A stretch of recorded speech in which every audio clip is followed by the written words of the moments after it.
Hi tears, welcome back.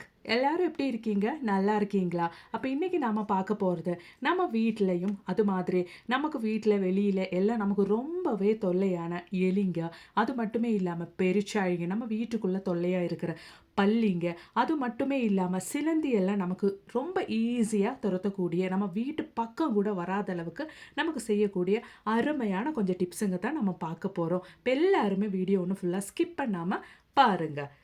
அப்போ நமக்கு நம்மளோடது முதல் டிப் ஒன்று பார்த்துடலாங்க. அதுக்காக வேண்டிட்டு நான் 3 பல்லு பூண்டு தாங்க எடுத்திருக்கேன். இந்த பூண்டு நம்ம நல்லா ஒன்று இடித்து இது மாதிரி ஒரு கிளாஸ் அளவு தண்ணியில் போட்டு விட்டுறலாங்க. அதுக்கப்புறமேட்டு கற்பூரம் 2 கற்பூரம் தான் நான் சேர்த்துருக்கேன். ஒரு கிளாஸ் அளவுக்கு நான் 3 பல்லு பூண்டு, அது மாதிரி 2 கற்பூரம் கூட பொடிச்சு நாம சேர்க்க போகிறோங்க. இதுக்கப்புறமேட்டு இந்த தண்ணியை நாம் நல்லா ஒன்று கொதிக்க வச்சிடலாங்க. ரொம்பவே நிறைய பேருக்கு இருக்கிற ஒரு பிரச்சனை தான், வீட்டில் நிறைய சிலந்தி இருக்கிறது. இந்த சிலந்தி நிறைய அந்த சிலந்தி வலையெல்லாம் கட்டுறது, இந்த சிலந்தி எல்லாம் இருக்கிறது ரொம்பவே கஷ்டங்க. ஏன்னா குழந்தைக்கு காதிலெல்லாம் ஈஸியாக இந்த சிலந்திங்கெல்லாம் ஏறுறதுக்கு வாய்ப்பு இருக்குது. இந்த சிலந்தி கொஞ்சம் இருந்தால் போதும், நம்ம வீட்டில் நிறையவே அது ஸ்ப்ரெட் ஆக ஆரம்பிச்சிடும். கெமிக்கல் எதுவுமே இல்லாமல் நம்ம இந்த முறையில் நம்ம செஞ்சுட்டோம்னா நம்ம வீட்டில் அந்த பிரச்சனையே இருக்காதுங்க. அது மட்டுமே இல்லாமல் ஒரு கல்லில் 2 மாங்காய் அப்படின்ற மாதிரி இந்த ஒரு சொல்யூஷனில் நமக்கு நிறைய விஷயமே பண்ணலாங்க. இது நல்லா கொதிச்சு வர இந்த டைமில் நமக்கு 1 டேபிள் ஸ்பூன் அளவுக்கு சிந்தட்டிக் வினிகர் கூட சேர்த்து கொடுத்துடலாங்க. இந்த வினிகர் நம்ம ஆட் பண்ணுற டைமில் ஃப்ளேம் ஆஃப் பண்ணிடலாங்க. அவ்வளோதான், நமக்கு அருமையான ஒரு சொல்யூஷன் இங்கே ரெடி ஆயிருச்சு. இந்த ஒரு சொல்யூஷன் நமக்கு மாத கணக்கில் கெட்டு போகாமல் நம்ம எடுத்து வச்சிடலாங்க. நம்ம வீடு துடைக்கிற டைமில், அது மட்டுமே இல்லாமல் நம்ம வால் எல்லாம் துடைக்கும் போது, செவரெல்லாம் துடைக்கிற டைம்லலாம் நமக்கு ரொம்பவே யூஸ்ஃபுல்லான ஒரு அருமையான சொல்யூஷன் தாங்க இது.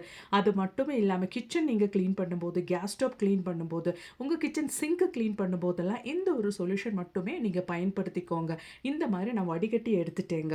வடிகட்டி எடுத்ததுக்கு அப்புறமேட்டு பழைய ஒரு சாக்ஸ் எடுத்து நல்லா இந்த மாதிரி நனைச்சி எடுத்துக்கோங்க.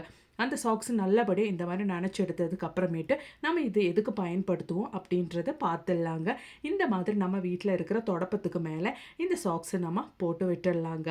ரொம்பவே தொல்லையான கரப்பான் தொல்லை, பல்லி தொல்லை, அது மட்டுமே இல்லாமல் நிறைய பேருக்கு இருக்கிற பிரச்சனையான சிலந்தி பிரச்சனையெல்லாம் இதுக்கு மேலே இருக்கவே இருக்காதுங்க.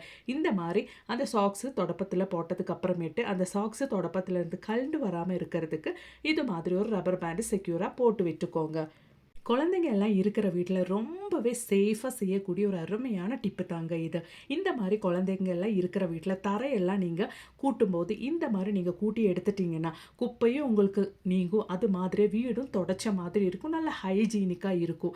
எறும்பு தொல்லை, பல்லி தொல்லை, அது மட்டுமே இல்லாமல் சிலந்தி தொல்லை எதுவுமே உங்களுக்கு இருக்காது.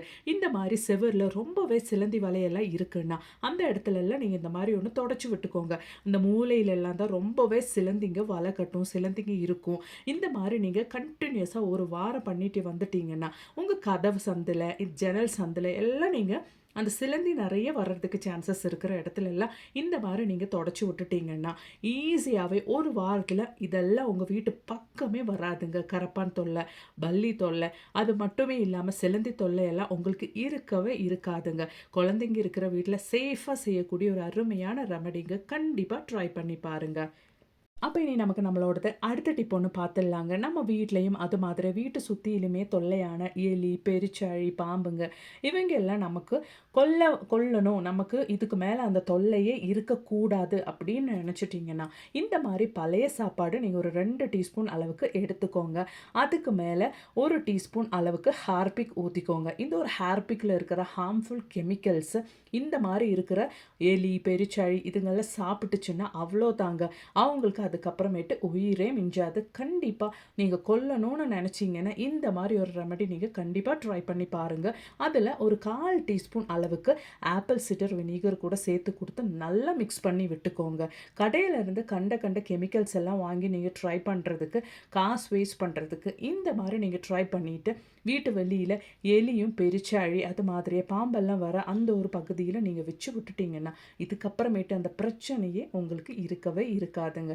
இந்த மாதிரி நம்ம ஹோட்டலில் ஃபுட்டு வாங்குகிற டைமில் கிடைக்கிற அந்த பிளாஸ்டிக் பாத்திரத்தில் நீங்கள் போட்டு வச்சுட்டிங்கன்னா இந்த பிளாஸ்டிக் பாத்திரத்தோட ஸ்மெல்லாம் எலிங்களுக்கு ரொம்பவே பிடிக்குங்க. அந்த ஸ்மெல்லுக்காகவே இது பக்கத்தில் வரவும் இது சாப்பிடவும் அது சாப்பிடும்போது அவங்க வயித்துல இது ரொம்பவே பிரச்சனை பண்ணுங்க. அதுக்கப்புறமேட்டு அதுங்க தண்ணி குடிக்கிற டைமில் அவங்களுக்கு உயிரே இருக்காதுங்க. இந்த மாதிரி இந்த ஃபுட்டுக்கு மேலே கொஞ்சம் வெல்லம் பொடிச்சது கூட நீங்கள் சேர்த்துட்டிங்கன்னா 100% அதுங்க இதெல்லாம் வந்து சாப்பிடுங்க. கண்டிப்பாக நீங்கள் இந்த ஒரு ரெமெடி நீங்கள் ட்ரை பண்ணி பாருங்கள். ரொம்பவே பிரச்சனை எலி பெருச்சாழி இவங்க எல்லாம் மூலம் உங்களுக்கு இருக்குதுன்னா இந்த ஒரு ரெமெடி உங்களுக்கு ரொம்பவே பயனுள்ளதாகவே இருக்கும். இந்த மாரி எலி, பெருச்சாழி எல்லாம் வர அந்த பகுதியில நீங்க வச்சு விட்டுக்கோங்க. இந்த மாரி பொத்தெல்லாம் இருக்கிற இடத்துல நீங்க வச்சு விட்டுட்டீங்கன்னா, கண்டிப்பா அதுங்கலாம் இந்த மாரி ஃபுட்டு வந்து சாப்பிடும். அதுக்கப்புறமேட்டு அதுங்க தண்ணி குடிச்சுச்சுன்னா அவ்வளோதாங்க. அதுக்கப்புறமேட்டு உயிரே மிஞ்சாது. ரொம்ப பிரச்சனை எலி, பெருச்சாழி, பாம்பு இதனால ரொம்பவே பிரச்சனை அப்படின்னு நெனைக்கிறவங்களுக்கு, இது ஒரு அருமையான டிப்பு தாங்க. கண்டிப்பா நீங்க ட்ரை பண்ணி பாருங்க. புடிச்சிருந்தா மறக்காம ஒரு லைக் பண்ணுங்க ஃப்ரெண்ட்ஸ். அப்போ இனி நமக்கு நம்மளோடது அடுத்த டிப் ஒன்று பார்த்துடலாங்க. நான் ஆல்ரெடி பூண்டு அது மாதிரியே கற்பூரம் வினிகர் எல்லாம் போட்டு கொதிக்க வச்ச அந்த பேலன்ஸ் தண்ணி தாங்க நான் வடிகட்டி எடுத்திருக்கேன். அதில் நாம் 1 டீஸ்பூன் அளவுக்கு இது மாதிரி ஹார்பிக் சேர்த்து கொடுத்துடலாங்க. நல்லபடியாக இதை ஒன்று மிக்ஸ் பண்ணி எடுத்துக்கோங்க. வீட்லேயும் அது மாதிரி வீட்டுக்கு சுற்றிலையும் தொல்லையான எலி பெருச்சாழி பல்லி கரப்பான் கொசு இவையெல்லாம் நம்ம வீட்டு பக்கமே வராத அளவுக்கு அது அவங்களெல்லாம் கொல்லாமல் வீட்டு பக்கமே வராத அளவுக்கு நமக்கு செய்யக்கூடிய ஒரு அருமையான சொல்யூஷன் தாங்க இது. கண்டிப்பா நீங்க ட்ரை பண்ணி பாருங்க. பொதுவாகவே இந்த பூண்டு தண்ணி நம்ம தெளிச்சிட்டோம்னாலே நமக்கு பாம்பு தொல்லை இருக்கவே இருக்காதுங்க. அது மட்டுமே இல்லாம பெருச்சாழி, எலி எல்லாம் நம்ம வீட்டு சரவுண்டிங்ஸ்ல கூட வரவே வராதுங்க. இந்த மாரி நீங்க இந்த சொல்யூஷன் நீங்க ஒரு பாத்திரத்துல இது மாதிரி ஒரு ஸ்ப்ரே பாட்டில்ல போட்டு யூஸ் பண்ணிக்கோங்க. இந்த மாதிரி ஸ்ப்ரே பாட்டில் உங்கள் கையில் இல்லை அப்படின்னா ஒரு பழைய பாட்டில் எடுத்து அந்த மூடியில் ஹோல்ஸ் போட்டு கூட நீங்கள் யூஸ் பண்ணிக்கலாங்க. இந்த ஒரு சொல்யூஷன் நான் என் கிச்சன் சிங்கில் தாங்க ஊற்ற போகிறேன். இந்த மாதிரி நம்ம கிச்சன் சிங்கில் யூஸ் பண்ணிட்டோன்னா நமக்கு நைட்டு நமக்கு தெரியாமல் வர அந்த கிச்சன் சிங்க் பைப்பு வழி வர பல்லி தொல்லை, கரப்பான் தொல்லை, கொசு தொல்லை எதுவுமே இருக்காதுங்க. கண்டினியூஸாக ஒரு வாரம் மட்டும் நீங்கள் பயன்படுத்திக்கோங்க. அதுக்கப்புறமேட்டு அந்த பிரச்சனையே உங்களுக்கு இருக்கவே இருக்காதுங்க. அது மட்டுமே இல்லாம, நம்ம கிச்சன் எல்லாம் கிளீன் பண்ற டைம்ல இந்த ஒரு சொல்யூஷன் நீங்க உங்க கேஸ் ஸ்டவ்வுக்கு கீழ, கவுண்டர் டாப்ல எல்லாம் நீங்க சொல்யூஷன் ஸ்ப்ரே பண்ணதுக்கு அப்புறமேட்டு நல்லா ஒண்ணு தொடச்சு எடுத்துட்டீங்கன்னா, இந்த பூண்டோட ஸ்மெல்லு, அது மாதிரி கற்பூரத்தோட ஸ்மெல்லுக்காக எல்லாம் இந்த பல்லி நம்ம கிச்சன் பக்கமே வராதுங்க. பல்லி எல்லாம் நம்ம கிச்சன்ல இந்த மாரி கேஸ் ஸ்டவ் மேல, நம்ம வைக்கிற ஃபுட்டு மேல எல்லாம் நமக்கு தெரியாம வாய் வச்சிருச்சுன்னா, அது தெரியாம நம்மளும் சாப்பிட்டோம்னா ரொம்பவே பிரச்சனைங்க நம்ம உடம்புக்கு. அது மட்டுமே இல்லாம வெளியில இந்த மாரி எலி, பெருச்சாழி, பாம்பெல்லாம் வர பகுதியில கூட இந்த ஒரு சொல்யூஷன் நீங்க இந்த மாரி ஸ்ப்ரே பண்ணி விட்டுட்டீங்கன்னா, அந்த பிரச்சனையே இருக்கவே இருக்காதுங்க. கொல்ல வேண்டாம், இந்த மாதிரி வீட்டு பக்கமே வராத அளவுக்கு பார்த்தா போதும் அப்படின்னு நினைக்கிறவங்களுக்கு இந்த ஒரு சொல்யூஷன் ரொம்பவே யூஸ்ஃபுல்லா இருக்குங்க. கடையில இருந்து கண்ட கண்ட கெமிக்கல்ஸ் எல்லாம் வாங்கி பயன்படுத்துறதுக்கு தைரியமாகவே நீங்க வீட்ல 100% நமக்கு ரிசல்ட் கிடைக்கக்கூடிய ஒரு சொல்யூஷன் தாங்க இது. கண்டிப்பா நீங்க ட்ரை பண்ணுங்க. இன்னைக்கு நான் என் வீடியோல ஆட் பண்ண எல்லா டிப்ஸும் உங்களுக்கு ரொம்பவே பயனுள்ளதாக இருந்துச்சுன்னு நினைக்கிறேன். கண்டிப்பா நீங்க ட்ரை பண்ணி பாருங்க.